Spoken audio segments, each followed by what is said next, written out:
Here we have a problematic Nintendo plagued with the most predominant issue of the NES ever, the Reset of Doom.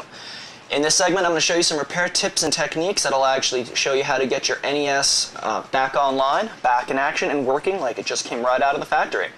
Before we begin, I'd like to actually explain what is actually causing this reset. If you notice, the LED in the front is resetting once every second. Now, the reason being is primarily because of something called the CIC lockout chip.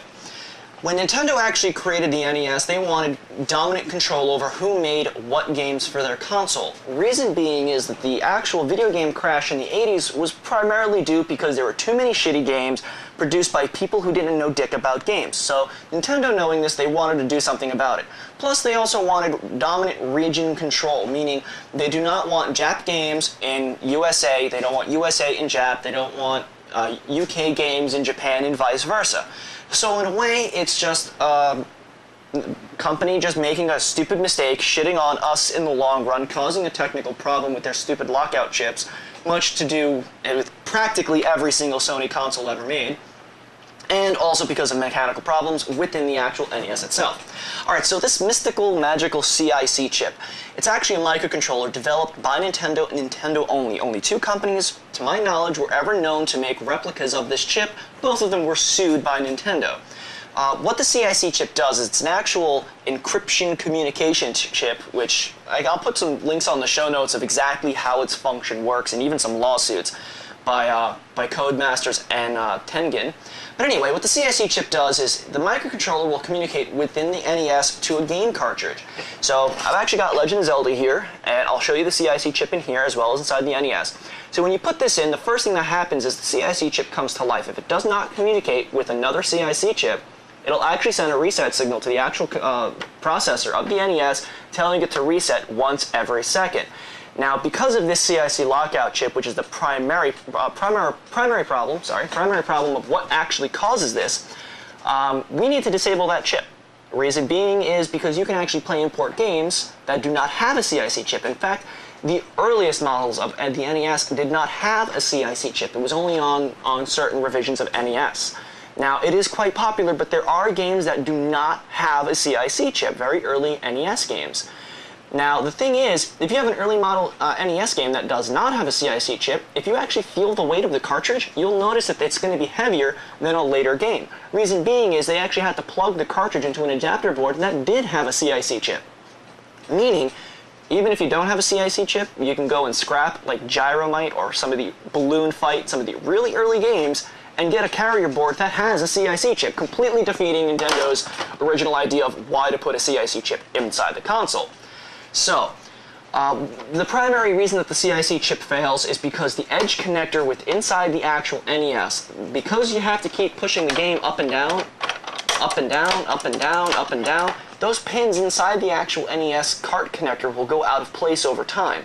And when you can't have communication within the CIC chip of the cartridge, it resets over and over and over again. Not to mention, a lot of us have actually played Legend of Zelda, the original Legend of Zelda, for a month or more on end, and there was no saving back then, so you had to keep your NES going at all times. And we'd come home one day, or we'd wake up one day and find out that our NES is resetting over and over, and we lost all of our work. What happened was, the system overheated, the chip failed, and at any point whatsoever that the communication between the CIC chip within the console and the game break, fail, or do not authenticate in any way, shape, or form, instantly starts to reset over and over again. So, we can disable the actual CIC chip inside the actual NES, so it no longer functions, keeping it so the console will never have that 1 Hz cycle. We'll fix the pins inside here. We'll also look at some other common issues and problems inside the NES, and I'll show you some tips and techniques on how to get this son of a bitch working as if it just rolled right out of the factory. Alrighty, as promised, here's the inside of Legend of Zelda. On the side, you can actually see its NES has an SN-ROM, and it has the production date, Nintendo. Here's our battery backup for our save games. This battery can actually fail at some point. You can actually take soldering iron to this and replace it with a standard PC battery. If you want, you can even actually put it in one of those BIOS battery clip holders, so you can replace the battery whenever you want. Here's our actual program memory. Here's our character memory. We know that they're programming characters because they're actually printed on the circuit board. Right here it says CH-ROM, which is character ROM, meaning this is our graphics, and PRG is our program ROM. And this right here is our actual SRAM. Over here, on the chip itself, we actually see MMC, which is Memory Map Controller, which is just a chunk of logic that addresses what goes where inside of a game. If you remember the NES lobotomizing, you should be a little familiar with the actual MMC.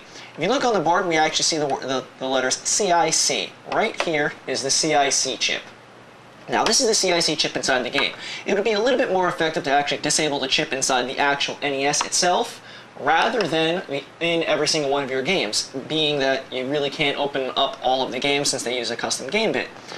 So anyway, we're going to get to the actual NES side. We're going to start taking it apart, Phillips head screwdriver, basic technique, and we'll get into the NES.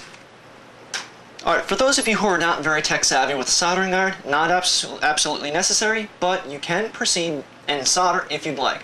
Basic tools, we're going to need some kind of wire cutters, screwdrivers, a needle nose pliers, and a paper clip. Paper clip will actually have to be folded into a special hook utility. You know what, let me zoom in and get a closer look at that. As I said, standard paper clip, you can also use a safety pin, some kind of sturdy metal. Using a pair of needle nose pliers, we're going to have to make a small little hook end. We're going to use this to actually put the pins back in place. This is made from an ordinary paper clip. You can also make this, ideally, from a very large safety pin. If you don't have one, paper clips should work just fine. If you are completely, whatsoever, tech unsavvy, you really don't even need to take your NES apart. I'll actually put it in the show notes on the forums. There's actually online guides. I really can't get a good shot with the actual camera, but with inside the actual NES deck itself, you can actually reach this tool inside to actually fold the top row of pins and the bottom row of pins back into place.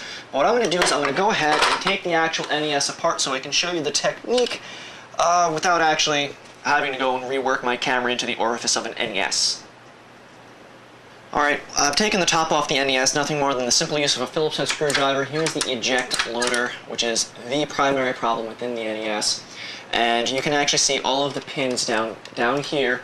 And using this tool, you can actually just, let me see if I can do it, you can actually sneak underneath and then just lift them up, one at a time, over and over again. Now, it's just a very awkward angle for me, so I really can't show you, but I mean, it's a very obvious technique.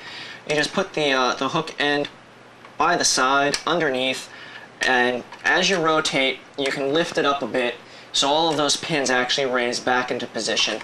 From here, if your Nintendo just has a constant reset problem, this should fix it, but I'm going to go further in and do a little bit more explanation of some of the other technical issues with the actual NES. Alright, now I've taken all the screws out and everything pretty much just comes apart. I've already unplugged all the cable harnesses. If you wanted to get further access into the actual cartridge connector, the deck literally just falls right out of place. You're going to have a couple of connectors on sides and front. Controller connectors over here.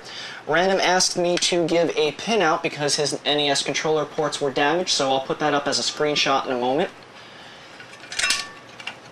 If you wanted to actually go and completely replace this connector, this RF and heat shielding will literally come right off, exposing the bare circuit board underneath the NES motherboard.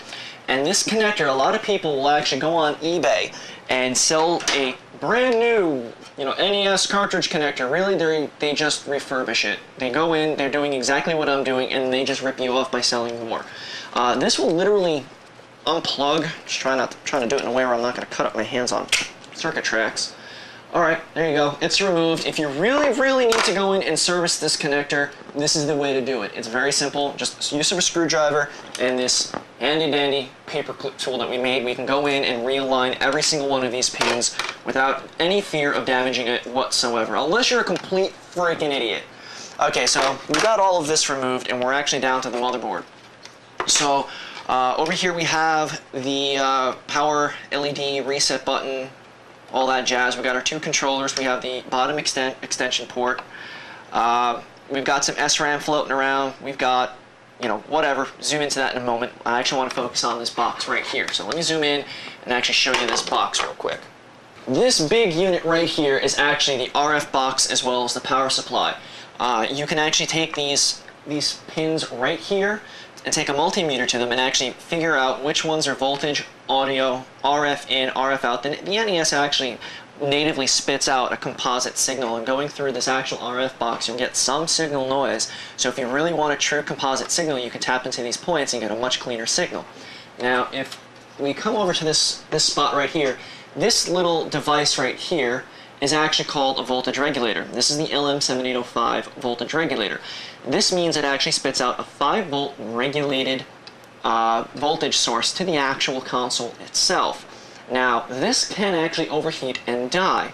The NES does in fact run off of an AC, or an alternating current voltage source, but being a digital circuit, being a computer, an 8-bit computer at that, it requires digital or a DC voltage. So in this case it needs 5 volts. This can easily be replaced. You can actually go into a lot of common household electronics and pull out an LM7805 voltage regulator. Now the thing about an LM7805 regulator, or all linear regulators for that matter, they require 3 volts above their output voltage. So this is a 5-volt regulator, it needs a minimum of 8 volts to run. So typically the NES should be run off of 9 volts. I do believe it can handle up to either 24 or 34 volts, but ideally 9 volts, or between 9 and 12, will operate the NES with this voltage regulator.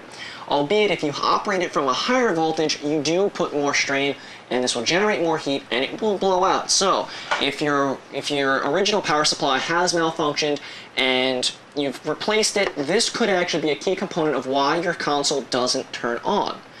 This would not be very difficult. You just take some desolder braid, take the solder off of these 3 little points, take the actual LM7805 out. It'll actually be marked as a 17805. Go and get the pinouts online, type in 17805 datasheet, and make sure you get something with similar pinouts. If not, make it a gender bender or an adapter. I'll actually go into voltage regulators in another segment, but for the most part, let's get down to the actual board level. Alright, so we're actually looking for something called U10. Now, here's U3, here's U1, this is our SRAM for our WRAM, here's our VRAM. This is U2, and what is this one? Ah, here it is. Alright, yeah, U10, right here. Let me try to move some of these parts away and get in a better, cleaner, closer shot. U10, U on this board indicates that it's a chip. Chip number 10 is going to be your CIC chip. This is the chip that we're going to have to modify if you want to do a CIC lockout mod. Let me zoom in and get a better close-up shot. Okay, this is as close as I can get it. I hope you can read it. Mine actually is labeled as 319A. I'll put in the show notes a document that'll actually list the common CIC lockout chips. If you can notice where I'm pointing right here, it actually says CIC U10. Now, if you notice, there's a little dot right here. Do you see that? I hope so, because if you don't, you're fucked. But either way, this dot signifies pin 1. So this is going to be pin 1. Where are you? Pin 1, pin 2, pin 3, pin 4. That pin right there will need to be severed and either attached to ground, which you can use the RF shielding over here as ground, or use a multimeter to find any negative point. Or you can actually just snip it and leave it floating, just bend it away from the board. Now, I've actually known people who have gone as far as completely desoldering this chip and putting in a socket so they can remove the chip whenever the hell they need. And it was just a lot more work, but it worked. But either way, I'm going to go ahead and snip this pin 4, and I'm just going to leave it floating with my pair of wire cutters. And we're going to go ahead and put the NES back together and check out the before and after of the CIC mod.